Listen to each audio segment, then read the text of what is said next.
Tiga. Selamat pagi dan salam sejahtera untuk kita semua.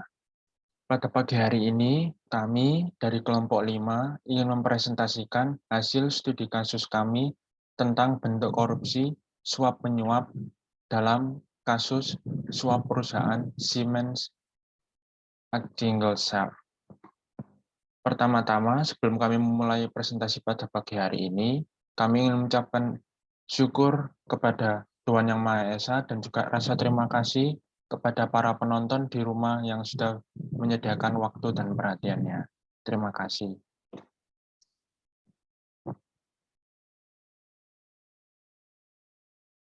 Kami dari kelompok 2 yang beranggotakan saya sendiri, Rafael Putra Handoko, NPM 195, dan di samping saya adalah Mas Hamdan Regatama, NPM 204.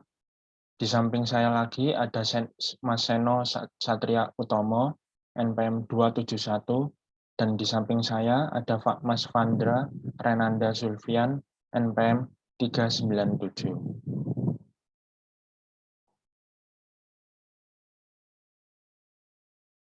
Pertama-tama, sebelum kita menuju ke studi kasusnya, ada pentingnya untuk mengerti pengertian suap dan penyuapan tersebut. Suap adalah sebuah masalah yang sudah sangat lama terjadi dan beredar dalam masyarakat.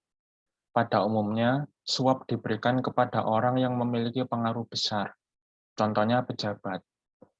Mengapa demikian? Karena suap biasanya ditujukan untuk memberikan atau mewujudkan keinginan tercapai kepada pemberi kepada orang yang diberi.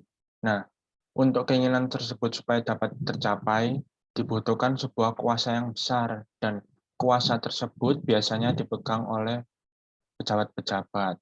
Oleh karena itu, bukanlah hal yang sangat mengherankan bila pejabat di lingkungan birokrasi pemerintah merupakan oknum yang paling banyak terlibat dalam kasus suap menyuap.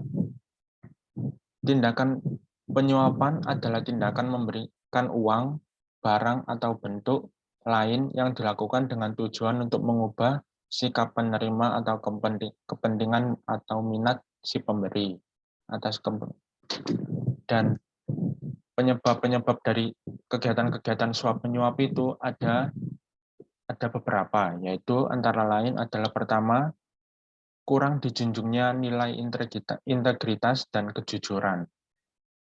Kurang dijunjungnya nilai integritas dan kejujuran menyebabkan si pemberi suap dan juga orang yang melakukan kegiatan suap menyuap tidak memiliki nilai kejujuran dan tidak mementingkan sehingga mereka tetap melakukan penyuapan. Padahal bila mereka menunjukkan nilai kejujuran yang tinggi, mereka tidak akan melakukan hal tersebut. Yang kedua adalah pola atau gaya hidup yang konsumtif. Pola atau gaya hidup yang konsumtif yang tidak diimbangi oleh pendapatan yang cukup dapat memberikan atau mengelabui pikiran sang subjek-subjek yang melakukan kegiatan suap menyuap.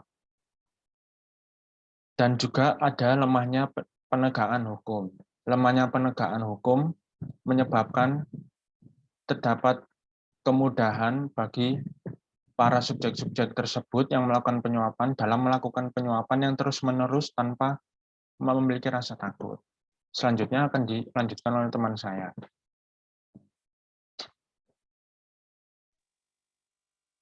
Baik, saya akan mempresentasikan tentang pembahasan dan analisis tentang kasus korupsi perusahaan Siemens Agglesharp. Siemens AG merupakan perusahaan energi, teknologi, dan manufaktur yang berasal dari Jerman. Lebih tepatnya berkedudukan dan berpusat di Munich, Jerman. Siemens AG merupakan perusahaan manufaktur yang berkecimpung pada berbagai macam usaha manufaktur dan jasa pada bidang pembangkit listrik, telekomunikasi, teknik medis, transportasi, dan masih banyak lagi. Mulai dari tahun 2002 hingga 2006, perusahaan Siemens selalu menyiapkan anggaran yang akan digunakan untuk suap menyuap sebesar 40 sampai 50 miliar US dollar. Informasi tersebut didapat dari mantan pihak eksekutif dari perusahaan Siemens. Dana tersebut digunakan untuk menyuap banyak pejabat negara dengan tujuan diantaranya ialah memenangkan kontrak pemerintah, mempertahankan kelangsungan dan daya saing perusahaan, dan menjaga lapangan pekerjaan bagi para pekerjanya. Mekanisme dan model yang digunakan perusahaan Siemens dalam menyembunyikan dana-dana tersebut dapat dibilang sangat rapi dan teratur melalui berbagai akun keuangan gelap dan istilah-istilah perpajakan yang dapat menyembunyikan dana-dana tersebut. Perusahaan Siemens dapat lolos dari semua kegiatan buruk itu, namun semua itu harus berakhir karena melalui dikerahkannya banyak penyelidik dari berbagai negara, antara lain Amerika Serikat dan Jerman. Pada tahun 2008, perusahaan Siemens AG diputuskan dan dikenakan denda pelanggaran dan penyerahan keuntungan senilai lebih dari 1,6 miliar US dollar. Jadi kunci-kunci permasalahan yang baik menjadi penyebab dan topik dari kasus korupsi ini adalah kegagalan dalam mewujudkan kebijakan anti korupsi perusahaan dan hanya di atas kertas menjadi sebuah kenyataan. Kurang dijunjungnya nilai integritas dan kejujuran di semua bagai perusahaan dan usaha. Kurang efektifnya peranan manajemen dalam menerapkan lingkungan usaha yang jujur dan bebas korupsi. Dan juga penerapan hukum negara yang kurang kuat dan cenderung memiliki banyak celah untuk dieksploitasi. Next. Lalu sebelumnya, penyebab korupsi oleh Siemens AG. Dari hasil penelitian yang dilakukan, diketahui bahwa korupsi oleh Siemens AG adalah on-off pay terjadi karena adanya pragmatisme dalam memenuhi motif ekonomi baik dari pihak penawar dan peminta, yang tidak disertai implementasi peraturan maupun pengawasan yang efektif dari institusi terkait. Kurang dijunjungnya nilai integritas dan kejujuran dalam melakukan usaha dan dalam berkompetisi. Lalu ada penanaman ideologi dan kebiasaan berbisnis tidak jujur. Dalam hal ini adalah korupsi, sehingga menjadi budaya buruk yang sangat susah untuk diubah. Dan ketidaknyamanan pihak manajemen dalam baik memastikan penerapan nilai-nilai integritas dan kejujuran dalam lingkungan usaha dan mewujudkan kebijakan anti korupsi perusahaan menjadi sebuah kenyataan. Kasus korupsi Siemens adalah yang terbesar dalam sejarah Jerman. Anggaran perusahaan Siemens sebesar 1,3 miliar euro lenyap antara tahun 2003 dan 2006. Diduga sebagian dana itu dipakai untuk membayar suap menyuap guna melancarkan bisnis di luar negeri. Sebagian lagi menghilangkan dalam kas gelap perusahaan. Di antara 300 tersangka kasus korupsi Siemens yang diperiksa Kejaksaan Agung, baru seseorang yang diajukan dengan pengadilan, bekas manajer Siemens, Reinhard Sikatzek, dinovis hukuman percobaan 2 tahun dan denda sebesar 108.000 euro. Usai pembacaan vonis, Sikatzek mengaku lega. Ia memang bersalah menggelapkan uang perusahaan dan membuka kas gelap. Tapi Sikatzek juga kecewa karena merasa dilantarkan oleh atasannya. Next.